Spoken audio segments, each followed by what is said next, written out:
안녕하십니까? 오늘 시험 보시느라 수고 많이 하셨습니다. 공통 영역 중에서 4번, 7번, 4번에서 7번까지 그리고 14번, 24번, 26번 이렇게 같이 보려고 합니다. 금방 끝나겠죠? 네. 먼저 4번 지문부터 보도록 합시다.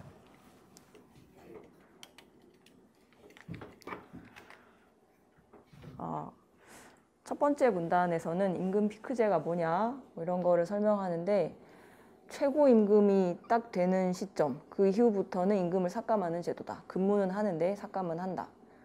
종업원 업무 성과에 비해서 임금이 과다하게 지출되는 거를 해소한다. 저 말은 업무 성과는 별로 높지 않다. 이런 얘기가 되겠죠. 나이가 들면 업무 성과에 따라 임금을 책정하는 성과급 체계보다는 그냥 계속 공무원처럼 이렇게 계속 근무해가는 그 근무 연차가 높아질수록 임금이 높아지는 그런 연공형 임금 체계에서 주로 도입된다 했습니다. 임금 피크제에 대한 얘기를 시작해 보겠다. 이 문단부터 임금 피크제가 왜 도입됐냐 취지를 이해하기 위해서 이 문단부터 임금 피크제를 설명하는 게 아니라 왜 도입되게 됐냐를 설명하기 위해서 예를 설명한답니다. 연공형 그러니까 쭉 이게 임금이 올라가는 제도 하에서 생애 임금과 생애 생산성 간의 관계 그게 다음 바로 밑에 문단에 그래프로 나와 있습니다. 장기적으로 계속 일을 할 건데 일정 시점까지는 자기 생산성은 휙 하고 높아지는데 월급은 그만큼 못 받지만 어느 시점 이후부터는 생산성은 내려가지만 임금은 계속 올라가잖아. 그런 얘기를 했습니다. 그 다음에 3문단 이제 그림을 설명하는 것 같은데 그림을 같이 보면서 글을 읽어봅시다. A의 현재 가치. 생산성 젊었을 때 아주 높아질 때 근데 월급은 그에 못 따라갈 때 그것의 가치가 면적 B와 D를 합한 거의 현재 가치. 나이가 들었어. 임금은 계속 올라가. 근데 생산성은 내려가. 그러면 월급을 더 받고 있는 거잖아. 근데 그 더 받았던 거는 내가 어렸을 때 못 받았던 그 임금인 거지. 그래서 A와 B 플러스 D가 가치가 같다면 균형이다. 둘 다 혜택이다. 둘 다 좋다. 기업과 종업원 모두 좋다. 어떻게 둘 다 좋지? 기업 입장에서는 이래서 좋고 종업원 입장에서는 저래서 좋고 그런 얘기겠죠? 그 얘기가 나와 있습니다. 종업원 입장에서는 강제 저축을 해뒀다가 나중에 받는 거고 그리고 뭐 고용도 보장되는 거고 기업 입장에서는 이직으로 인한 생산성 손실을 예방할 수 있다. 어차피 저장을 해뒀으니까 나중에 그거 받으려라고도 젊은 시절에 이직 안 할 거 아니야. 과연 그럴지 모르겠지만 여기까지가 3문단입니다. 이 3문단은 뭘 설명했다고? 임금 피크제가 아니라 도입되게 된 취지. 이 연공제도 하에서 저런 특징이 있다. 그래서 이제 다시 돌아갑니다. 임금 피크제는 이런 두 개의 관계에 두 개 사이의 관계에 일부 변형을 유발하게 되는데 이게 갑자기 고령화 얘기가 튀어나옵니다. 일본이 우리보다 먼저 초 고령화 됐잖아. 이에 따른 연금 제정, 연금을 노인연금 이렇게 노령연금 줘야 되니까 그래서 악화가 심화되니까 연금 시작되는 연령을 나이를 늦춰버렸대요. 정부 정책이야.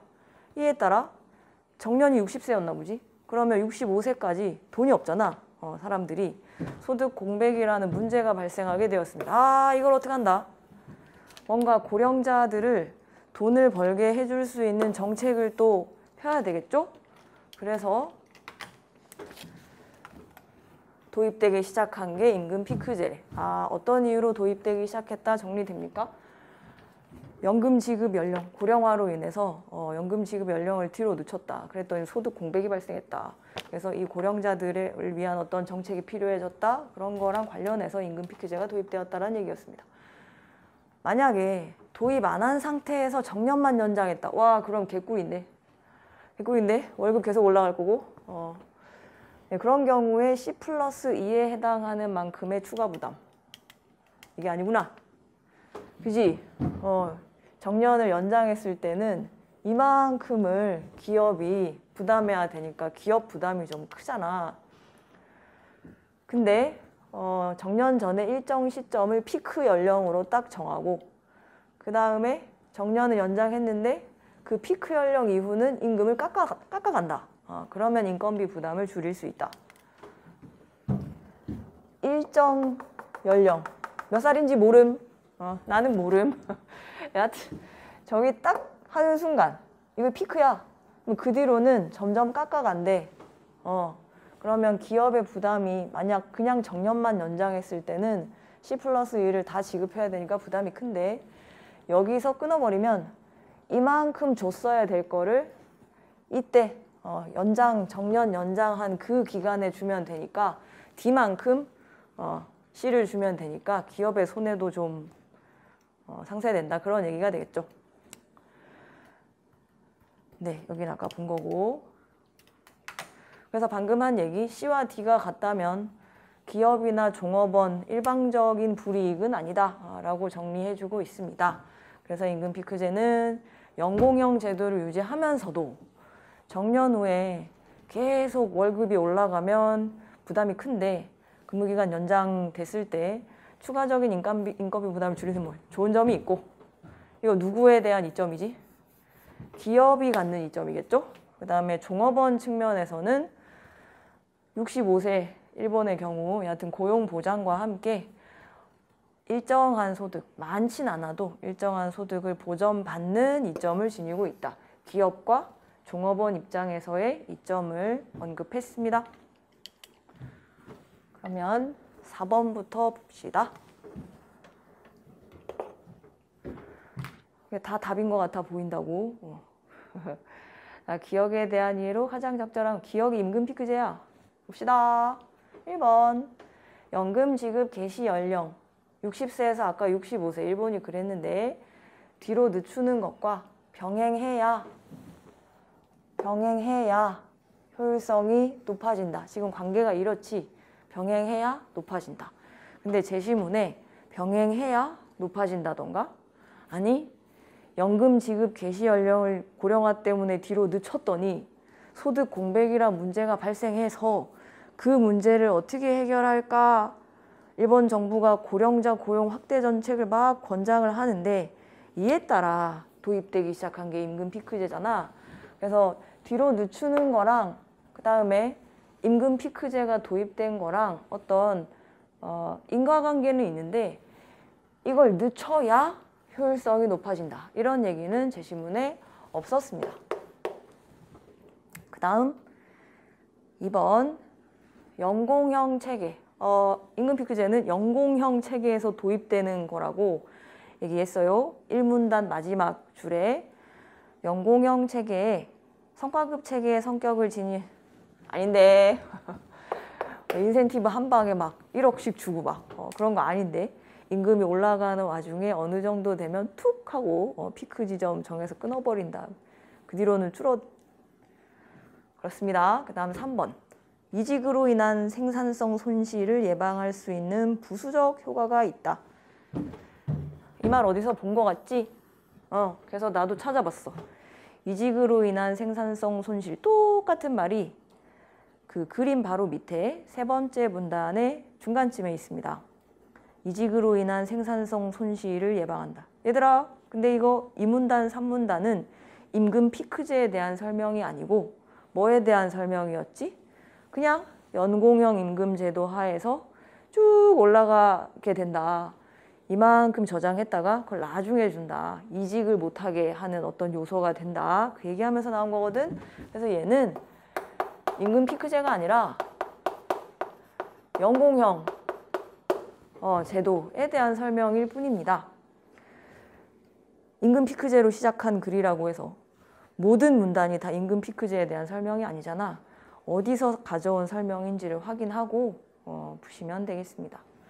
그 다음 4번 임금 피크 시기. 피크를 언제로 잡을 것이냐. 이 월급이 올라가다가 푹 하고 이렇게 피크 일정 시점에 피크 지점을 준다 했잖아. 그 시기는 생산성과 생애임금의 균형을 고려하는 것이 바람직하다. 시기를 언제로 잡아서 몇 살까지 몇 살의 피크 시점을 두고 그 다음에 착착착 깎아갈 것이냐, 그거는 어떻게 결정하지? 어떻게 결정해야 좋을까? 좀 전에 우리 본 오문단 위 그림에서 C와 D가 같다면 기업이나 종업원 중 어느 한쪽의 일방적 불이익을 가져다 주는 게 없을 거다 했잖아. 그 그림이 요거였습니다. 피크 시점, 이게 몇 살, 정년되기 전에 언제 피크 시기를 정할 것인가. 그 시기는 어떻게 정해야 된다? C하고 D가 같다면 기업이든 종업원이든 어느 한쪽에 뭐 불리하진 않을 거다라고 했잖아. 그러면 저 두 개의 넓이 같은 시점으로 정하는 게 좋겠죠. 그래서 4번의 정답은 4번이 됩니다. 해설지를 받아서 해설을 읽어봤는데 해설을 다른 부분에서 근거를 찾았더라고. 거기가 이제 세 번째 문단에 그림에서로 설명하는 그 첫 문장 있죠. A의 가치가 B 플러스 D의 현재 가치와 같다면 그거였나? 여하튼 좀 다른 부분을 해설을 하고 있더라고. 그래서 4번의 근거는 5문단의 첫째 줄. 5문단의 첫째 줄. C와 D가 같으면 불합리하지 않다. 그렇다면 임금 피크 시기는 그 생산성 임금과 연령 간의 그 관계를 고려해가지고 특정 시점, C와 D가 같은 시점으로 정하는 게 좋겠다. 라고 할 수 있겠습니다. 그 다음에 마지막 5번 선지. 이거 뭐지? 강제저축의 형태로 기업을, 아까 어디서 봤단 말이지? 이것도 세 번째 문단에서 봤던 말이잖아. 얘랑 둘 다 뭐 연공형 제도에 대한 설명이지 임금 피크제에 대한 설명이 아니므로 지우셨어야 됩니다. 네, 그 다음에 5번으로 가봅시다. 5번은 니은과 디귿. 자, 니은은 어디 갔지? 정년 연장을 조건으로 하는 임금 피크제. 그러니까 우리가 아는 임금 피크제, 정년 연장 조건. 그 다음에 디귿은 이거 좋은데 임금 피크제 없이 정년 연장. 너무 좋아. 정년 연장. 자, 5번 봅시다. 1번. 임금 피크제는 정년 연장만 하는 거, 달리 고령자 소득 공백기가 발생하는 것을 정년 연장만 해줘도 소득 공백기 방지할 수 있지. 나이든 종업원 입장에선 땡큐죠. 그 다음에 2번. 임금 피크제는 정년만 연장하는 것과 달리 종업원과 기업이 모두 혜택을 볼 수 있는 이점이 있다. 이게 이 글의 핵심 얘기라고 생각하는데요. 5번째 문단, 위그림에서로 시작하는 5번째 문단에 기업 입장에서는 이런 이점이 있고 종업원 입장에서는 이런 이점이 있다 라고 했으니까 2번은 적절합니다. 디귿과 달리도 맞는 말이죠. 디귿은 정년을 연장하는 거고 월급을 줄이진 않는 거니까 기업 입장에서는 니은에 비해서 더 많은 돈을 줘야 되는, 생산성이 이만큼 떨어졌는데. 자, 그 다음에 3번. 니은은 디귿과 달리 연장되는 정년 기간에 대한 논란에서 벗어날 수 있다.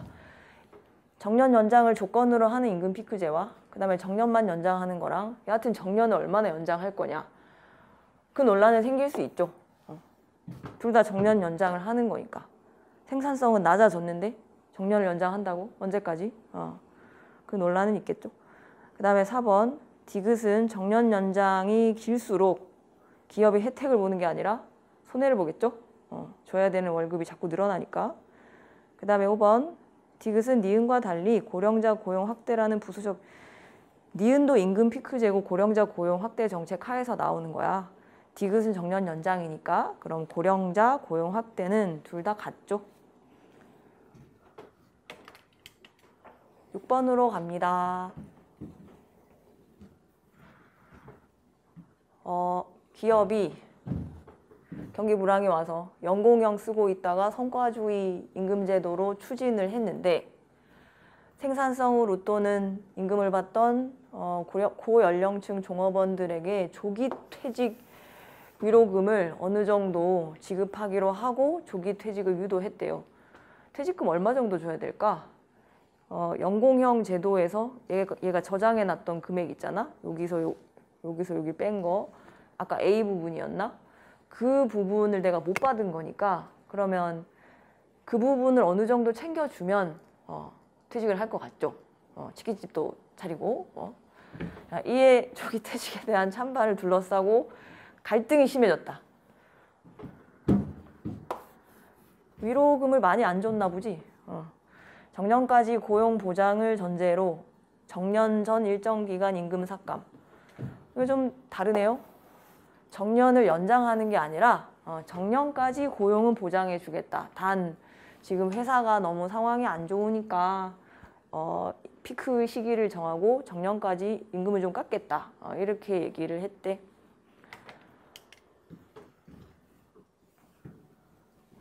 (1번) 적절하지 않은 것은 상대적으로 저연령층 종업 아까 그 그림 기억하시죠? 생산성이 이렇게 되더라고. 월급은 이렇게 되고 그러면 얘네는 생산성보다 월급이 밑에 있잖아. 그렇다면 이제 성과주의로 바꾸려고 한다. 전환을 추진한다. 라고 했을 때 저연령 직원들이 이 X축이 연령이니까 저연령 직원들이 동의를 많이 하겠죠. 생산성에 맞게 월급을 준다고? 그러면 1번은 맞는 것이고 그림을 바탕으로 보기를 이해하는 문제입니다. 그 다음에 2번 기업이 당초 지급하려 했던 조기 퇴직 위로금은 D에 해당하는 금액의 범위를 넘지 않았을 것이다. 안 돌아갈 수 없을까? 이걸 내가 어떻게 써먹을 수 없을까? 나 그림 잘 못 그리는데 대충 이런 식으로 되나? 여기야 있고 여기가 지금 많이 차이가 나긴 하지만 이걸 피크 시점으로 생각해 봅시다. 이게 D야. 임금 피크제 시행 이후에는 이거 아니나? 이거구나. D에 해당하는 금액의 범위를 넘지 않았을 것이다. 조기 퇴직 위로금. 근데 조기 퇴직 시기가 언젠데? 조기 퇴직을 유도했다는 말은 나오는데 그러면 그 조기 퇴직 위로금이 왜 하필이면 D야? 왜 D를 지금 얘기하지? 제 신문에 별 근거가 없는데? 그러니까 뭐 퇴직 시점이 정말 이 시점이었냐라는 얘기 정도는 있어야 이번 선지가 좀 더 정확해질 것 같습니다. 그래서 제가 좀 고쳐봤죠? D에 해당하는 금액이 아니라 이렇게 고쳐봅시다. 당연한 얘기인데 정년까지 근무할 때 받는 총 금액. 네, 여러분이 기업가라고 해도 절대로 끝까지 다 받을 돈을 주지 않겠죠. 그거 왜 땡겨줘? 물가 오르는 거 생각하면 기업이 완전 손해인데. 그러니까 아무리 위로금을 많이 줘도 총 금액까지는 절대 안 준다. 그렇게 이해하시면 좋겠습니다. 바꿉시다. 2번 선지. 그 다음에 3번.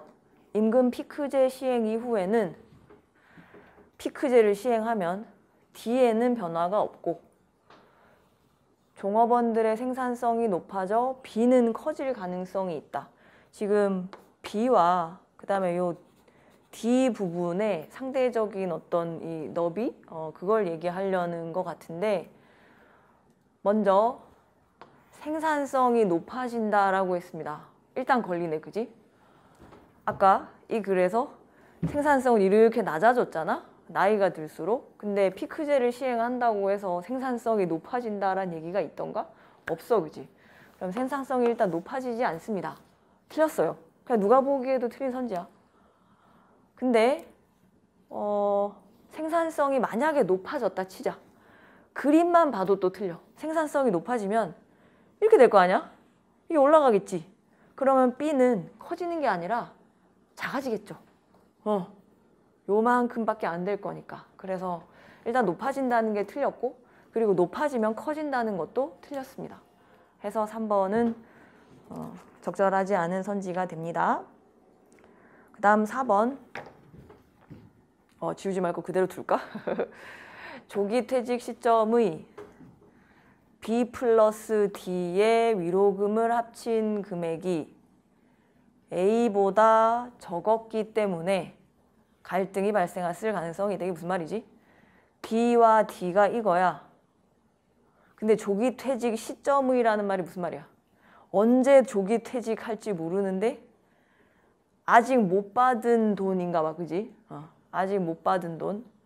그렇게 이해합시다. 조기 퇴직 시점이 언젠지 모르지만 절대로 임금 피크 시점은 아닌 것 같고, 만약에 뭐 피크 시점이라고 해도 저 말이 되나? 그 시점에 내가 다 정년까지 계속 다닌다면 다 받을 돈이 B 플러스 D거든. 거기다가 위로금, 조기퇴직 위로금 좀 준다 했으니까 그걸 합친 금액이 내가 어린 시절, 젊은 시절에 이 회사에 저장해놨던 금액보다 크다면 기분 좋게 퇴직할 수도 있겠으나 적다면 기분 좋게 퇴직할 수 없죠. 그래서 갈등이 발생했을 가능성이 있습니다. 그러니까 조기퇴직 시점에 받는 총 금액, 퇴직금 플러스 조기퇴직 위로금, 그게 내가 받아야 될 돈보다 많이 적다라고 생각이 되면 갈등이 일어난다는 얘기고, 그 다음 5번. 종업원들은 요거 B가 있고 D가 있다. B를 늘리고 D를 줄이려면 어떻게 하면 되지? 임금 피크제는 얘를 여기서 주는 거잖아. 그러면 B를 늘리고 D를 줄이려면 임금 피크제 시기를 조금 뒤로 늦춰야 되겠죠. 그 시기를 결정해 달라고 요구할 가능성이 높다. 네. 그렇습니다. 참고로 지금 교실이 좀 덥습니다. 많이 더워요. 자, 마지막 7번으로 갑시다.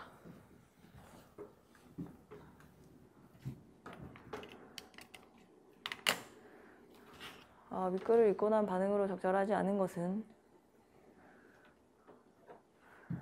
아까 우리가 여기 화면에서 보진 않았지만 맨 마지막 문단에 그런 얘기가 있어요.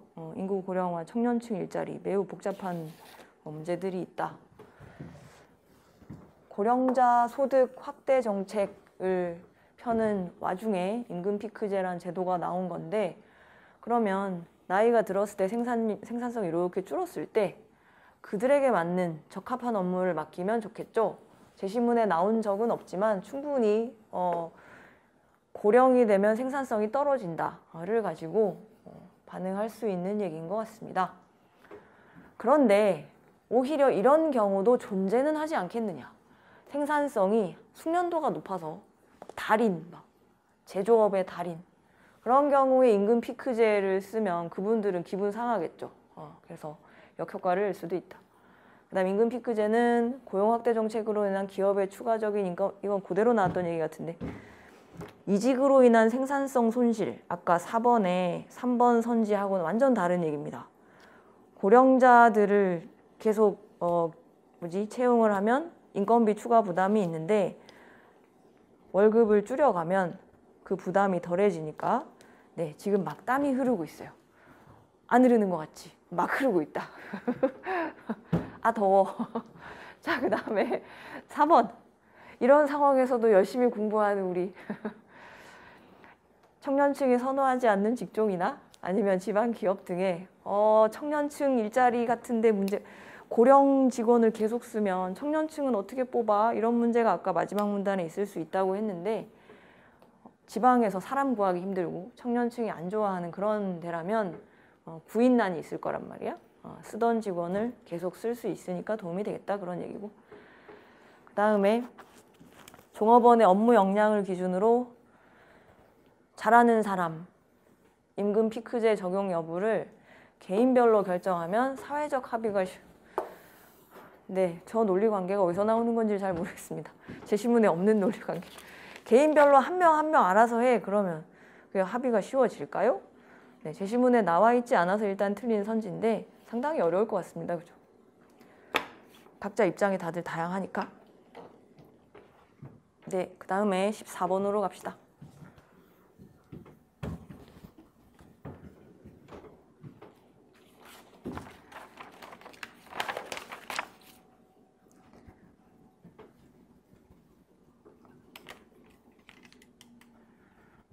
네, 14번은 그 가나 지문에 나오는 보기 문제였는데요. 한 가지만 얘기하려고 뭐 여러분 다 알고 계시는 얘기겠지만 노파심에 가와 나 지문은 예술이 뭐냐 여러 사람들의 입장을 얘기하는 글이었는데 가는 굿맨과 디키 뭐 속성소라는 말 나오면서 그 다음에 나는 와이츠인 것 같습니다. 14번에 구두라는 그림이 하나 나와 있고 하이데거 많이 들어본 분, 저분은 감추어진 존재자의 진리를 드러내는 것이 예술이다. 아, 저 작품은 외형을 그린 게 아니라 이런 걸 그린 거다. 멋지네. 역시 해석이 멋져.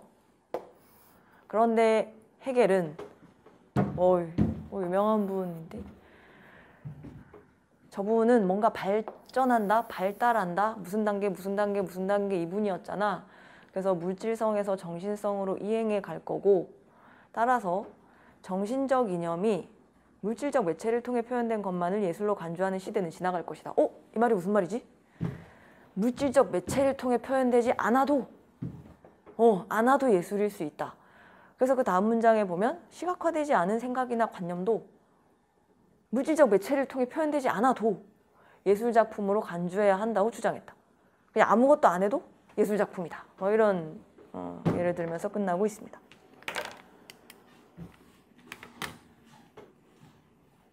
(5번부터) 간단히 확인해 봅시다. 와이츠, 나지문. 와이츠는 나에서 가족 유사성이 발견되면 예술작품으로 부를 수 있다 했습니다. 가족 유사성 그 바로 앞에 문장 보면 얘는 얘랑 뭐가 닮았다? 뭐 아들은 눈이 닮았고 딸과 아들은 귀가 닮았고 그래서 니은의 바로 앞 문장 공통적인 속성소를 전제하지 않는다. 그냥 어딘가가 비슷하면 가족 같으면 되고 모든 가족이 공통적 속성소를 가질 필요는 없다 이거였어요. 그래서 5번 가족 유사성이 존재하면 뭐 될 수 있다. 그렇죠? 물질적 매체가 아니라도. 그 다음에 4번 디키가 예술을 정의한다면 4분 30초라는 작품에 뭐지? 인공성? 디키? 돌아가 볼까? 세 번째 문단, 가의 세 번째 문단에 디키가 예술작품을 얘기할 때 예술작품은 하나의 인공품이며 라고 얘기했습니다. 예술작품은 인공품이다 라고 했는데 좀 전에 헤겔이 말한 그 4분 30초라는 것은 아무것도 안 하는 거였잖아. 그게 일단 인공품이 맞느냐를 가지고 논란이 벌어질 수 있겠죠. 디키 관점에서는. 맞는 말이고. 그 다음 3번 고흐의 구두에 대한 하이데거의 평가는 아까 그 뭔가 있어 보이는 해석? 그렇지. 외향을 그려낸 게 아니라 대지에 대한 애정과 의식에서 받아. 3번은 그렇습니다. 그 다음에 2번 헤겔의 주장은 예술작품의 속성소를 실제적으로 찾으려 했던 표상론을 비판한 디키. 네, 뭔가 선지가 여기까지 좀 이상했어요. 실제적으로 찾으려 하는 분이 아니잖아. 정신을 중시하는 분이니까. 그러니까 실제적으로 찾으려 했던 쪽을 비판하는 디키의 입장과 부합한, 완전히 부합하는 건 아니지. 왜냐하면 디키는 아까 뭐라 그랬지? 인공품이다 라는 얘기를 해가지고 하지만 부합하는 면은 있죠. 그래서 틀린 거는 1번인데 정신적 이념은 약정적인 속성소를 구성하는 요소고 우리 살면서 저런 말 많이 쓰나? 안 쓰잖아? 나 안 쓰는데? 그렇다면 1번이 적절하려면 혹은 적절하지 않으려면 저 말이 제시문에서 뭐라고 개념이 정의가 됐는지를 빨리 확인해 주면 됩니다. 약정적인 속성소가 정신적 이념이다. 맞냐? 가로 돌아가서 스캔 실력 1초 만에 찾겠어. 어떡하지? 미리 찾아놨는데. 가의 1문단의 맨 마지막 줄 보시면 약정적인 속성소를 이렇게 설명하고 있어요. 사회적 약속을 통해 정해지는 이라고 설명했어. 그지? 그러면 헤겔이 말한 정신적 이념이 물질적 매체를 통해 표현된 것이 예술이다 라고 할 때 정신적 이념이라는 거는 사회적 약속을 통해 정해진 건 아니잖아. 그래서 이 부분이 틀려서 틀린 선지가 되겠습니다. 사회적 약속을 통해 만들어진 게 약정적인 속성소인데 정신이란 거는 사회적 약속은 아니니까 그래서 틀린 선지라 보시면 됩니다. 네, 제기도 아시겠죠? 독서 지문에서 선지에서 우리가 모르는 말이 사용될 때, 그러니까 제시문에 언급된 개념이 사용될 때 아리까리 이거 맞나? 이러지 말고 돌아가서 정확하게 확인하고 풀었으면 좋겠다는 거였습니다. 계속 더운데요. 잘 버티고 있습니다. 왜냐고요? 다 해가니까요. 24번하고 26번으로 갑시다. 문학 복합 지문인데 그 수필, 주홍설. 네, 교과서도 많이 실려 있고 좀 유명한 작품이죠. 그 배 젓는 늙은이랑 손님이랑, 그러니까 나그네랑 대화하는데 나그네가 아니 왜 그렇게 살아요? 이렇게 위험한 데서 막 살아요? 라고 물어보면 주홍이 위험한 데서 살아야 안전할 수 있다라는 약간 역설적인 얘기를 하는 그런 글이었습니다. 24번을 보면 주홍과 그 다음에 아니지 순서가 바뀌었네. 객하고 주홍 나의 내용을 토대로 보기를 보기에 들어본 사람이다. 한신이 조나라와 맞서 싸운다. 조나라는 방어선을 구축. 한신은 20만을 2,000명으로 그리고 1만 명으로 배수진을 쳤다. 조나라 군대가 비웃으면서 이겼다 이거지 자기가. 성에서 나와 맹렬히 공격하자 후퇴시키고 조나라가 기세가 올라서 맹렬히 추격했다. 이때를 노려 매복 장악을 하고 나머지 군사들은 1만 명 배수진을 친 곳에서 결사항전하여 승리하여 2,000명으로 이기려고 2,000명뿐만은 아니지만 10,000명쯤 있지만 더 여하튼 위태했기 때문에 오히려 이길 수 있었다. 이런 얘기를 하려는 것 같습니다. 기억은 객이고 이게 이제 주홍이 말하는 거죠. 세트로 한 방에 보면 좋겠습니다. 객이 한신이 1만 명 가지고 배수진을 치게 했는데 그거 스스로 위태로움을 무릅쓰는 일이다. 맞죠? A 부분에 손이 지극히 험한 데서 위태로움을 무릅쓰는 일인데 왜 그러시오? 왜 물에 떠서 사시오? 라고 물어봤는데 그 표현 그대로 갖다 썼네요. 2번 한신이 적은 병력으로 조나라 군대와 맞서 싸운 것은 변화불측한 물에 떠서 이것도 어디 나오는 표현이겠죠? 스스로 명을 재촉한다. 변화불측한 물에 떠서 어디지? 그대로 있네. A의 셋째 줄 변화불측한 물에 조각배 하나 띄어 이렇게 왜 그랬을까? 왜 위태롭게 배 위에 살아요? 왜 위태로운 상황에서 그러냐? 라고 뭘 잘 모르는 객이 말할 수 있습니다. 그러면 주홍은 뭐라고 말해? B 부분만 봐도 평탄한 땅을 디디면 느긋해져 버리고 험한 지경에 처하면 두려워 서두른다. 두 가지로 나눠서 말할 때 연결을 잘해야 돼. 이런 수능 기출문제 풀어봤죠. 두 가지로 나눠서 써나갈 때 얘와 연결해서 말하면 틀리는 거잖아. 태어나여 느긋하면 그러니까 평탄한 땅을 디디다가 태어나여 느긋하면 반드시 뭐한다? 흐트러져 위태로이 죽는다. 항상 오히려 험한 지경에 처해야 항상 조심해서 든든하게 산다. 그렇게 얘기했습니다. 그렇다면 한신이 위태롭게 빠지면 죽는 배수진을 선택한 것은 군사들로 하여금 스스로 험한 이 표현 나오죠. 스스로 험한 지경에 처하여 하도록 만든 거다라는 얘기고 주홍 입장에서 얘기할 수 있는 것입니다. 그리고 한신이 일부러 군사들을 후퇴시킨 거는 조나라 군대한테 뭘 유인했다. 오, 이겼어. 게임 끝이야. 라고 생각하게 만들어서 흐트러져 위태로이 죽도록. 뭐 맞는 것 같아. 근데 우리 지금 읽어왔는데 전부 다 뭔가 표현들이 다에 있었잖아. 그래서 이거 다가 아니고 나에 있었잖아. 나에 돌아가서 찾아보면 방금 우리 읽었던 그 B 부분 태연하여 느긋하면 반드시 흐트러져 위태로이 죽나니. 흐트러져 위태로이 죽. 저건 맞아. 근데 지금 이게 이상하지. 서두르다가 라는 말은 그 연결이 어디 있었지? B에 두려워 서두르면 조심하여 든든하게 산다 그랬어요. 얘들아 연결을 잘 시켜야 돼. 두려워 서두르면 위험한 곳에 처해서 두려워 서두르면 오히려 잘 살고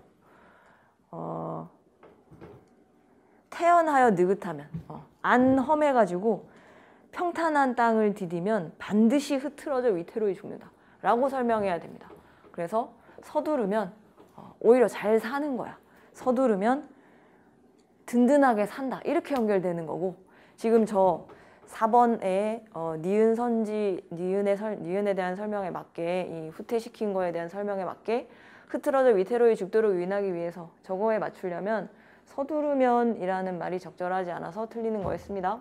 그 다음 마지막 5번 조나라 군대가 한신의 군사들을 무작정 추격 다 이겼어! 하고 추격한 것은 나중을 돌보며 이를 도모한 한신과 달리 후한을 생각지 못했다. 너무 당연한 선지 같아 보이는데요.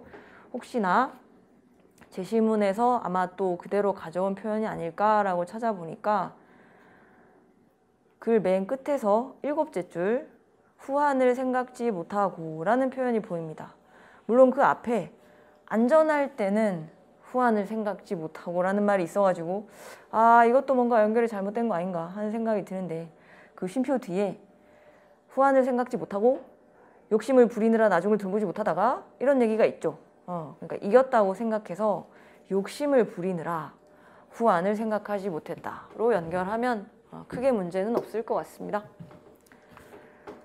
24번에 그래서 두 가지로 나눠 설명할 때 연결을 삐끗 하는 순간 틀린다, 틀린 선지가 된다 그런 문제였고 그 다음 26번으로 갑시다.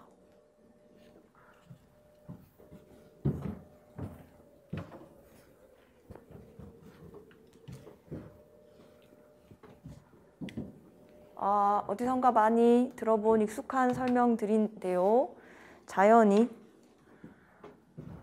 세속에서 벗어나 완상을 즐기는 대상으로서 자연이 있고 인간 세상의 부정적 측면을 빗대어 완전 다르네. 전자는 완상을 즐기는 대상, 그런 거 화자의 마음 상태를 드러내거나 세속과 대비되고 소박하게 살아가는 공간. 후자는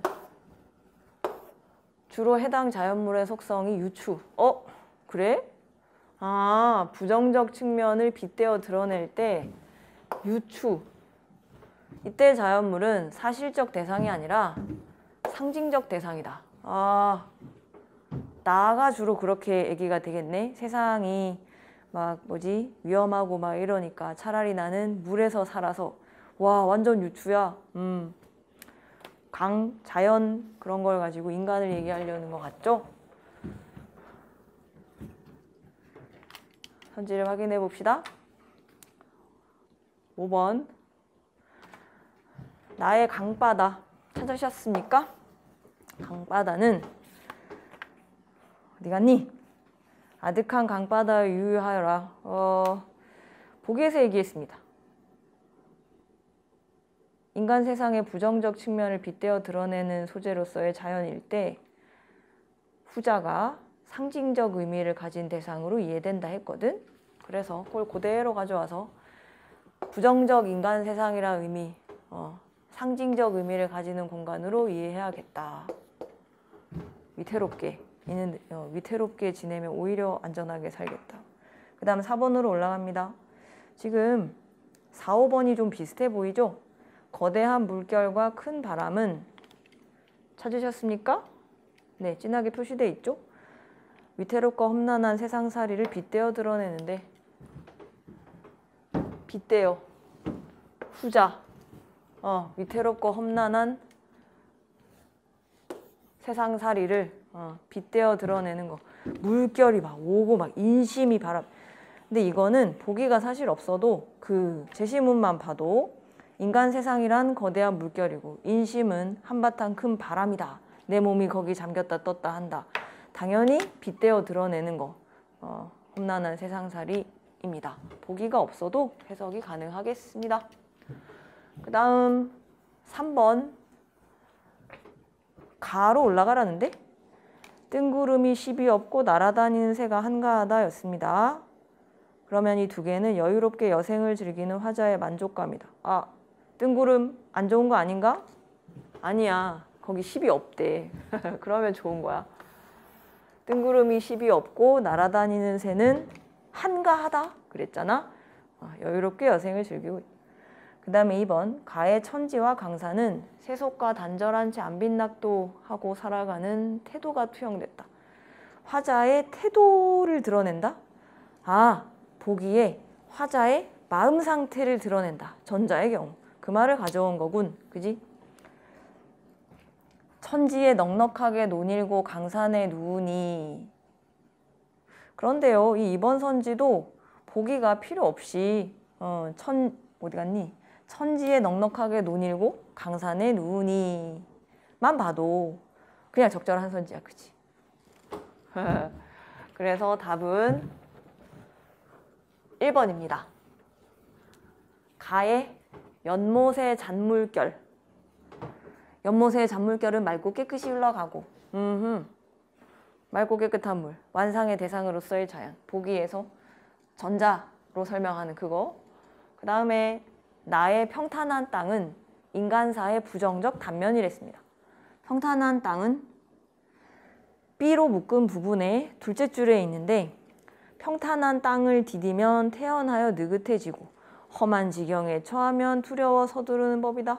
그렇다면 차라리 험한 지경에 처하면 이라는 게 뭔가 부정적인 인간 세상의 어떤 상황을 상징하는 걸 수 있겠죠. 평탄한 땅 자체는 안전할 때 오히려 인생이 뭐해진다? 태어나여 느긋해지다가 반드시 흐트러져 위태로이 죽는다 그랬잖아. 그래서 평탄한 땅은 문제가 없어 보이는 좀 안전할 때 그때가 오히려 위험하다라고 이어지기 전에 그 안전할 때를 얘기한 것이기 때문에 이 부분이 틀려서 틀렸습니다. 날씨 더운데 수고 많이 하셨고 여러분들도 시험 보시느라 수고 많이 하셨습니다. 오늘 여기까지 하겠습니다.